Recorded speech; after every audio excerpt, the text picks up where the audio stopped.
Hi எல்லாருக்கும் வணக்கம். என்னங்க இந்த உலகத்தில் அக்கிரமம் பெருகிக்கிட்டே போகுது அப்படின்னு சொல்லி ஒரு குறிப்பிட்ட மக்கள் வந்து அதை குறித்து புலம்பிக்கிட்டே இருப்பாங்க.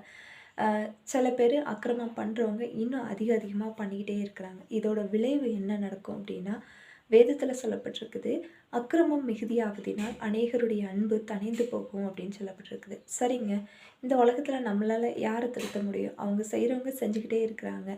நாம் என்னங்க பண்ணுறது அப்படின்னு கேட்டால், அக்கிரமம் செய்கிறவங்க ஒரு பக்கம் செஞ்சிட்டு இருந்தாலும் நீதியாக வாழ்கிற நீங்கள் நீதியாக வாழுங்க.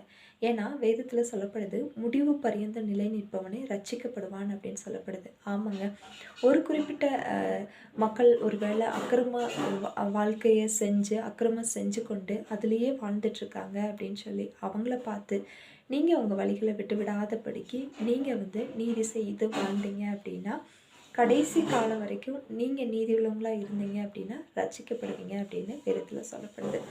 ஸோ அக்கிரமம் செய்கிறவங்களும் இன்னும் கொஞ்சம் சிந்திச்சு பாருங்கள். நீங்கள் செய்கிற ஒவ்வொரு தப்புக்கும் ஒவ்வொரு அன்பான உறவுகளை நீங்கள் இழந்துட்டுருக்கீங்க அப்படிங்கிறத உணர்ந்து, இனி வருகிற நாட்கள்லையாவது நீங்கள் செய்கிற காரியங்கள் சரிதானா அப்படின்னு நிதானித்து அறிஞ்சு நல்ல வழியில் நடங்க. தேங்க்யூ. God bless you.